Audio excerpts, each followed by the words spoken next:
The Zarnath, a species whose reputation across the galaxy was built on their methodical collection of rare, dangerous creatures, always sought the most perilous worlds to conquer. When the Galactic Council reclassified Earth as a Class 13 Death World, it barely caused a ripple of interest in the galaxy, except to the Zarnath. To them, Earth was just another hunting ground, filled with life forms that could be easily subdued. What mattered most to them was their next conquest, and Earth seemed a simple target. The decision to invade was made quickly. The Zarnath had spent eons perfecting their techniques on worlds deemed death worlds, so this small blue planet, despite its ranking, did not appear to pose a significant challenge. Reports suggested that Earth's dominant species, humans, were technologically inferior to the Zarnath. Primitive. Unrefined. Weak. The only value Earth seemed to hold lay in its biodiversity, particularly its dangerous predators. The Zarnath viewed humans with disdain, assuming they were just another simple species that had managed to survive due to luck and numbers. The Galactic Council's reclassification of Earth, however, painted a more complex picture. Earth's ecosystems were hostile, unpredictable, and its life forms showed an unusual adaptability to extreme conditions. From scorching deserts to frozen tundras, to oceans that stretched into the depths, and forests teeming with unseen predators, Earth had it all.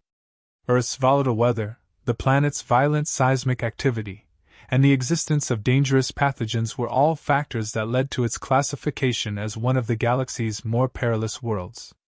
This, too, intrigued the Zarnath. But still, in their arrogance, they saw the challenge as minor. The decision to proceed with an invasion became inevitable.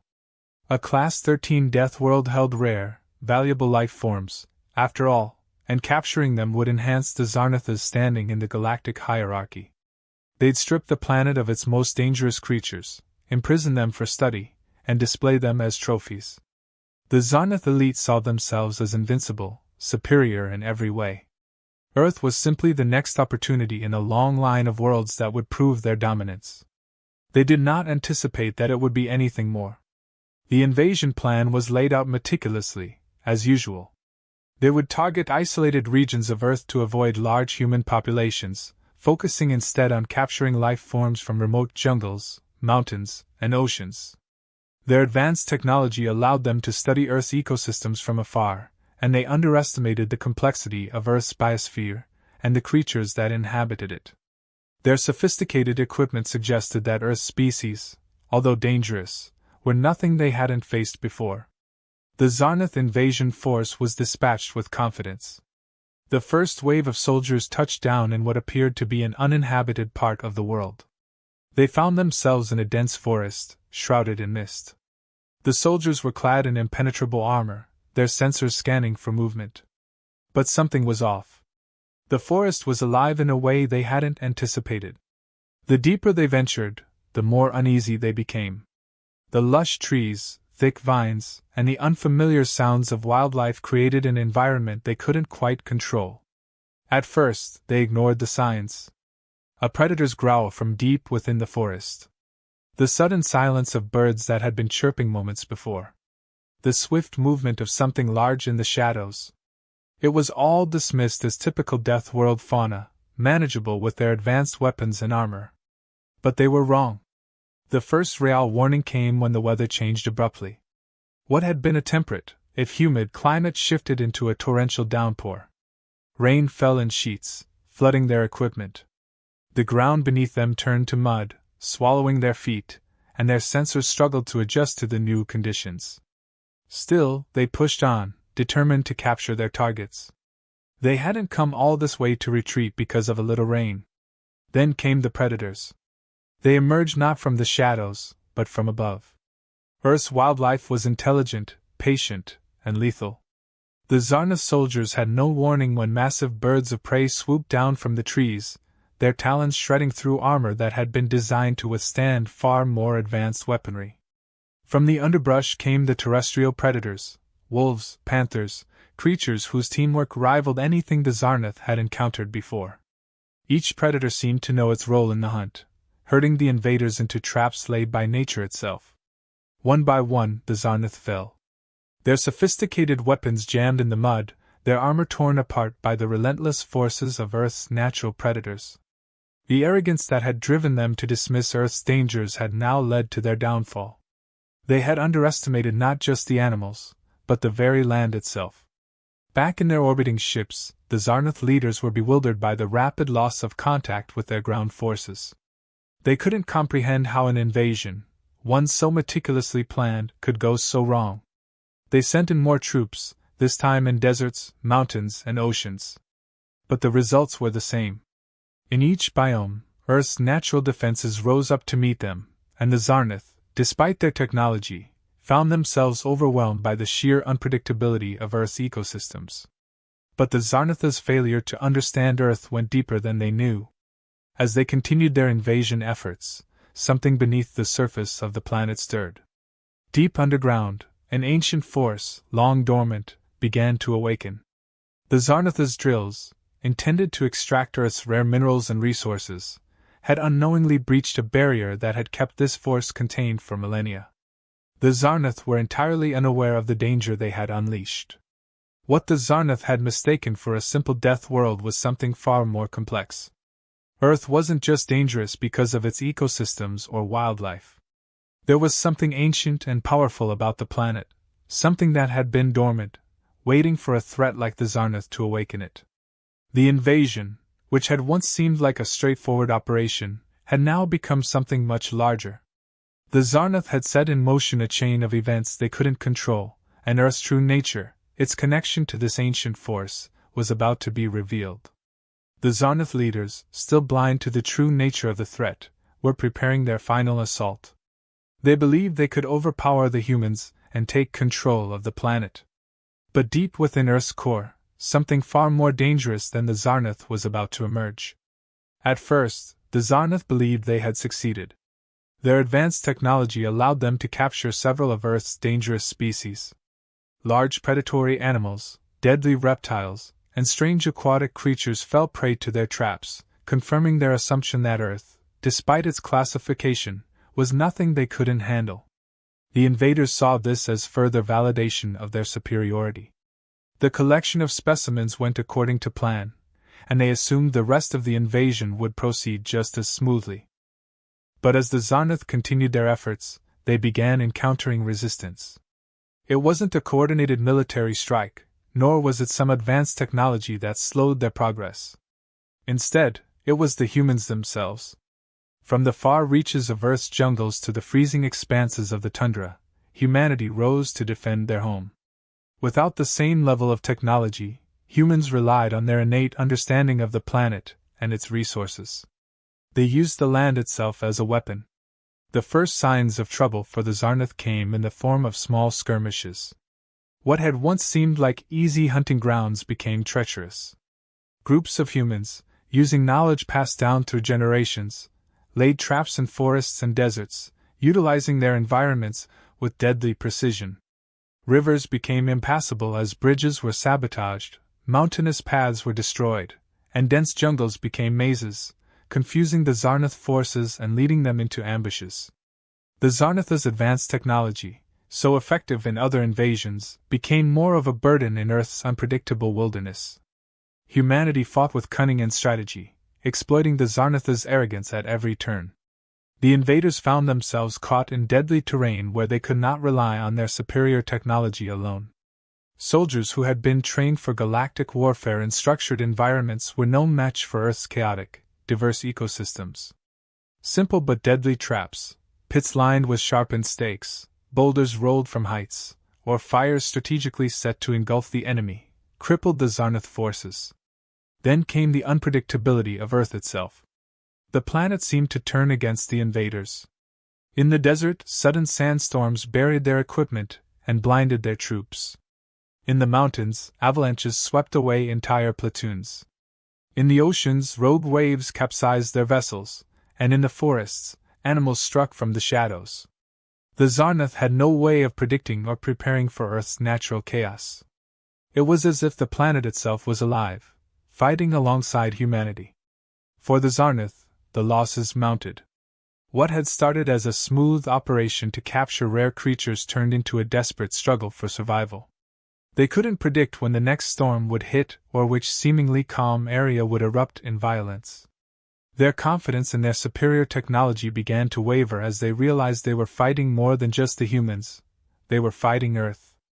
Despite their mounting losses, the Zarnath leadership pressed forward, unwilling to admit defeat. They increased their presence on the planet, sending reinforcements and attempting to adapt to the unpredictable conditions. But for every adjustment they made, humanity was already 2 steps ahead, using the environment to its full advantage. The human resistance continued to grow, uniting across the globe in a way that surprised the Zarnath. What the Zarnath couldn't understand was that humans had always lived with danger.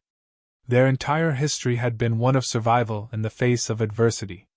They had endured the worst that their planet had to offer for millennia: natural disasters, predators, disease, and had adapted to every challenge thrown their way. The Zarnath had underestimated humanity's resilience, and that mistake would cost them dearly. As the conflict continued, the Zarnath's desperation drove them to take more drastic measures. Their leaders ordered a deeper exploration of Earth's resources, hoping to find something that could turn the tide in their favor. They began drilling into the planet's crust, searching for valuable minerals, energy sources, or anything that could be weaponized against the humans. It was then that they made their fatal error. In their relentless pursuit of dominance, the Zarnath drilled too deep. They breached a hidden chamber far below the Earth's surface, awakening something that had lain dormant for millennia. What they had disturbed was not just a force of nature, but an ancient protector, tied to the very essence of Earth itself. This primordial entity, sensing the threat to the planet, began to stir. At first, the effects were subtle. The Zarnath noticed strange energy readings coming from their drilling sites, but they dismissed them as unimportant. Their focus remained on subduing the human resistance. But soon, their technology began to malfunction. Advanced weapons systems jammed, communication links failed, and their ships in orbit experienced mysterious power fluctuations. The Zarnath struggled to explain the phenomenon, attributing it to technical issues, unaware that they had awoken something far more dangerous than they could comprehend. Then the true power of the ancient force was unleashed.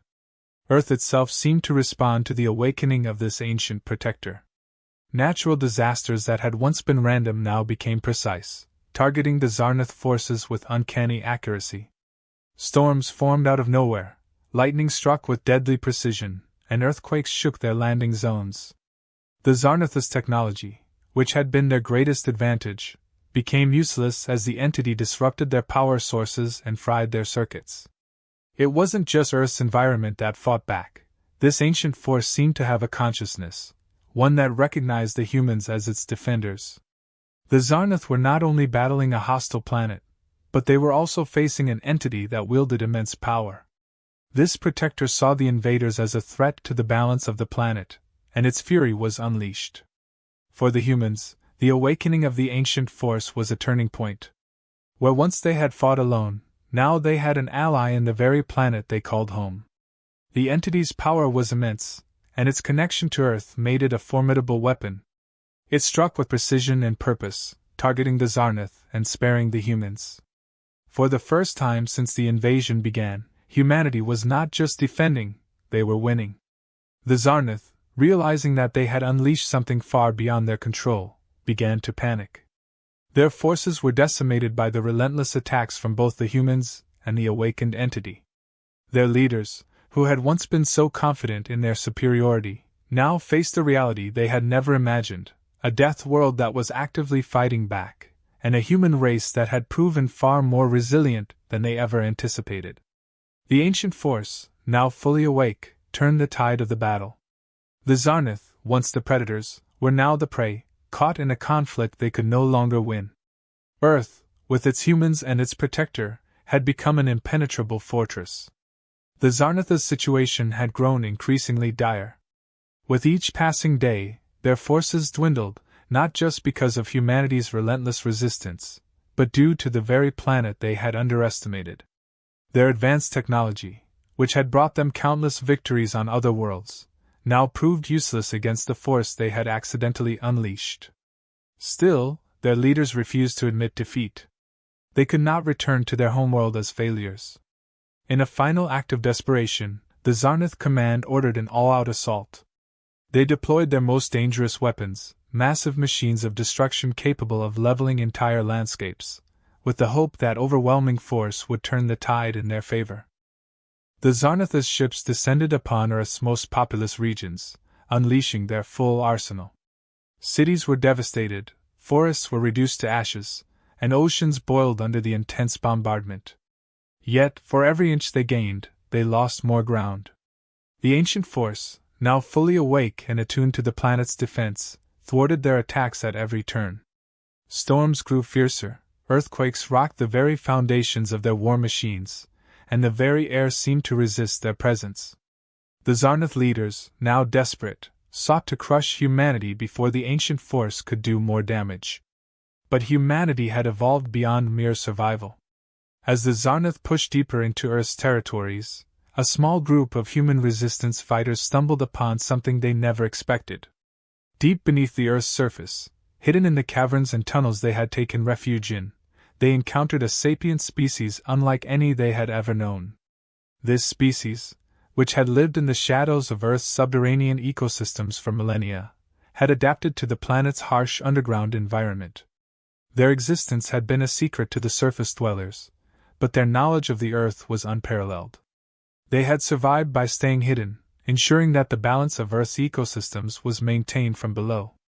The subterranean species revealed themselves to the human fighters in a time of great need. They had watched the Zarnath invasion unfold, just as they had observed human history for centuries, never interfering but always safeguarding the planet from deep within. With the Zarnath threatening to destroy not only humanity but also the balance of Earth's ecosystems, they decided it was time to act.